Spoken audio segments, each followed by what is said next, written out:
देखिए साथियों, मैं आपके लिए अर्धवार्षिक परीक्षा का प्रश्न पत्र 2021-22 कक्षा 9वीं सामाजिक विज्ञान का लेकर आया हूँ। और देखिए, इसमें समय सबसे पहले समय का ध्यान रखें, 3 घंटे समय दिया है और 80 नंबर का साथियों पेपर है। तो इस पेपर को हल करने से पहले अपने को क्या करना है कि सबसे पहले निर्देशों को अच्छे तरह से ध्यान से अपने को पढ़ना है। तो उसमें क्या रहेगा कि किस प्रश्न का उत्तर अपने को कितने शब्दों में देना है। कहीं ऐसा नहीं हो कि प्रश्न अपना उत्तर 2 अंक का लिखना हो और अपनी 1 पेज का अपन ने जवाब लिख दिया हो। तो ऐसे में क्या होता है कि समय खराब होता है और जो बड़े उत्तर वाले प्रश्न होते हैं उनको अपन हल नहीं कर पाते। जैसे कि यहाँ पर लिखा है प्रश्न क्रमांक 1 से 5 तक वस्तुनिष्ठ प्रश्न है, 32 प्रश्न है इसमें और प्रत्येक पर 1 अंक लिखा हुआ है। फिर प्रश्न क्रमांक 6 से 23 तक प्रत्येक में आंतरिक विकल्प दिए गए हैं। प्रश्न क्रमांक 6 से 15 तक प्रत्येक 2 अंक का है और इनकी जो शब्द सीमा निर्धारित की है वो 30 शब्द है। तो अपने को 30 शब्द में ही उत्तर लिखना है। ज़्यादा लिखोगे आप तो ऐसा नहीं कि आपको ज़्यादा अंक मिलेंगे। 30 शब्द सीमा उसकी निर्धारित की गई। अपने जो प्रश्न का जवाब होना चाहिए 30 शब्द सीमा के अंदर हो जाना चाहिए। फिर आगे देखिए, प्रश्न क्रमांक 16 से 19 तक 3 अंक के दिए हुए हैं इसमें प्रश्न, और जिनके शब्द सीमा जो दी है लगभग 30 शब्द दी हुई है इसमें भी। और फिर आगे देखिए, 20 से 23 के प्रश्न जो है वो 4 अंक वाले हैं। इनकी शब्द सीमा का निर्धारण किया हुआ, इसमें 120 शब्द लिखना है। और 7वां जो है मानचित्र प्रश्न, ब्लूप्रिंट में दी गई भूगोल की इकाई एवं विषय वस्तु अनुसार ही मानचित्र अंकन हेतु प्रश्न है। तो इस प्रकार से ये जो दिशा निर्देश दिए हुए हैं, इन दिशा निर्देशों के अनुसार अपने को प्रश्न पत्र हल करना है। तो साथ ही चलो देखते हैं अपन पहला प्रश्न जो दिया हुआ है, सही विकल्प का चयन कर लिखिए। तो इसमें प्रथम विश्व युद्ध कब समाप्त हुआ। अब देखिए, इसमें समाप्त पूछा है। प्रथम विश्व युद्ध जो समाप्त हुआ था वो मई 1945 को हुआ था और ये प्रारंभ हुआ था 1939 को, है ना। अब अगला प्रश्न देखिए, किस देश के पार्लियामेंट को ड्यूमा कहा जाता है।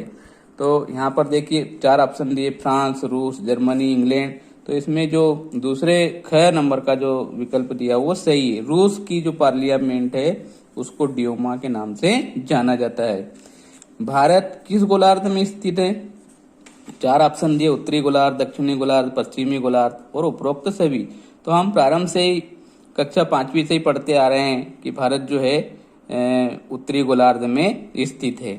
फिर धुआंधार जलप्रपात किस राज्य में। तो धुआंधार जलप्रपात जो है मध्य प्रदेश राज्य में स्थित है। संविधान सभा की पहली बैठक कब हुई थी। तो साथियों, संविधान सभा की जो पहली बैठक हुई थी वो 9 दिसंबर 1946 को हुई थी और इसकी जो दूसरी बैठक हुई थी वो हुई थी 11 दिसंबर 1946 को। अब आगे देखिए, तो अपना जो ऑप्शन है संविधान सभा की पहली बैठक का, ये दिसंबर 1946 जो ऑप्शन है क वाला, ये सही है। अब आगे देखिए 6 नंबर वाला, चुनाव आयुक्त की नियुक्ति कौन करता है। तो चुनाव आयुक्त की जो नियुक्ति करता है वो न तो प्रधानमंत्री करता, न राज्यपाल करता, न मंत्रिमंडल करना, उसकी जो नियुक्ति करता है वो राष्ट्रपति करता है। अब आगे देखिए, भारत में सर्वाधिक निर्धनता जनसंख्या वाला राज्य है। मतलब निर्धनता का मतलब होता है गरीबी, मतलब गरीब जनसंख्या वाला राज्य पूछ रहे हैं यहाँ पर कौन सा है। तो साथियों देखिए, जो बिहार राज्य है, बिहार है, झारखंड है, ये जो राज्य हैं ये गरीब निर्धन जनसंख्या वाले राज्य कहलाते हैं। अब आगे देखिए, संविधान सभा के स्थायी अध्यक्ष थे। तो संविधान सभा के जो स्थायी अध्यक्ष जो थे डॉक्टर राजेंद्र प्रसाद थे और अस्थायी अध्यक्ष जो थे वो डॉक्टर भीमराव अंबेडकर को पहले चुना गया था प्रारूप समिति के अध्यक्ष के रूप में, लेकिन अस्थायी अध्यक्ष के रूप में शायद व्योमचंद बनर्जी को यहाँ पर चुना गया था। फिर एडोल्फ हिटलर का जन्म खालिस्तान में हुआ था, मतलब किस सन में हुआ था। तो इनका जो जन्म हिटलर का, एडोल्फ हिटलर का जो जन्म हुआ था वो 20 अप्रैल 1889 को हुआ था। क्षेत्रफल की दृष्टि से भारत का सबसे बड़ा राज्य कौन सा है? तो साथियों, क्षेत्रफल की दृष्टि से अगर देखा जाए तो हमारा जो राजस्थान राज्य है भारत का, वो सबसे बड़ा राज्य है। उत्तरी मैदान में किस प्रकार की मृदा से बना हुआ है? तो उत्तर का जो मैदान है, उत्तर का जो विशाल मैदान है, जहाँ पर गंगा यमुना जैसी नदियां बहती है, तो उत्तर का जो मैदान बना हुआ है वो जलोढ़ मृदा से बना हुआ है। अर्थव्यवस्था को खालिस्तान क्षेत्रों में विभाजित किया गया। तो अर्थव्यवस्था को यहाँ पर कितने क्षेत्रों में विभाजित किया गया? 3 क्षेत्रों में, प्राथमिक, द्वितीयक और तृतीयक। तो इस प्रकार से 3 क्षेत्रों में अर्थव्यवस्था को विभाजित किया गया है। ग्रीष्म ऋतु में चलने वाली जो हवाएं होती है उनको कहते हैं, तो यहाँ पर ग्रीष्म ऋतु में जो हवाएं चलती है उसको लू कहते हैं। फिर आगे देखिए साथियों, रूसो की पुस्तक का नाम पूछा गया है कि रूसो की पुस्तक का नाम लिखो। तो रूसो की जो पुस्तक थी उसका नाम था द सोशल कॉन्ट्रैक्ट। ये रूसो द्वारा लिखित पहली किताब थी उनकी। फिर आगे देखिए दूसरे नंबर का, रूस में सामूहिक खेतों को किस नाम से जाना जाता था? तो सामूहिक जो खेत हुआ करते थे उनको कोल खोज या काल खोज नाम से जाना जाता है। नवंबर के अपराधी शब्द किसके लिए प्रयोग किया जाता है? तो नवंबर के अपराधी जर्मन के जो राजनेता हुआ करते थे, तो उन जर्मन राजनेताओं को नवंबर के अपराधी कहा जाता है। और अरब सागर में स्थित किसी एक द्वीप समूह का नाम लिखिए। तो अरब सागर में जो स्थित है अपना जो द्वीप समूह, वो है लक्षद्वीप। अब आगे देखिए, डेमोक्रेसी शब्द की उत्पत्ति किस भाषा से हुई है? तो डेमोक्रेसी शब्द की जो उत्पत्ति हुई वो ग्रीक भाषा से हुई है। भारतीय संविधान कब लागू किया गया?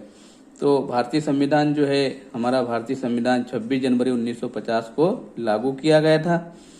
उसी की याद में हम प्रतिवर्ष 26 जनवरी को गणतंत्र दिवस के रूप में मनाते हैं। उद्योगों को अर्थव्यवस्था के कौन से क्षेत्र में रखा जाता है? तो यह कहा जा सकता है कि जो औद्योगिक क्षेत्र जो है वो द्वितीय क्षेत्र के अंतर्गत आता है, अर्थात उद्योगों को अर्थव्यवस्था के द्वितीय क्षेत्र में रखा जाता है।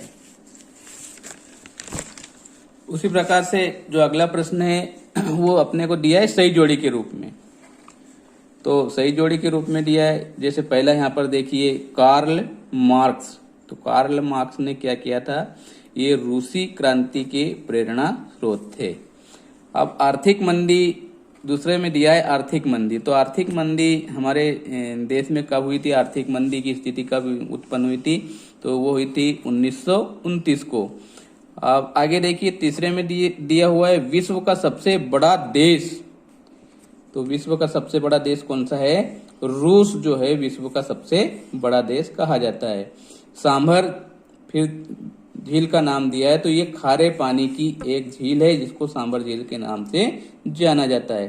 फिर आगे देखिए 5 नंबर वाला निरंकुश शासन। तो निरंकुश शासन को क्या कहते हैं? तानाशाही का शासन कहा जाता है।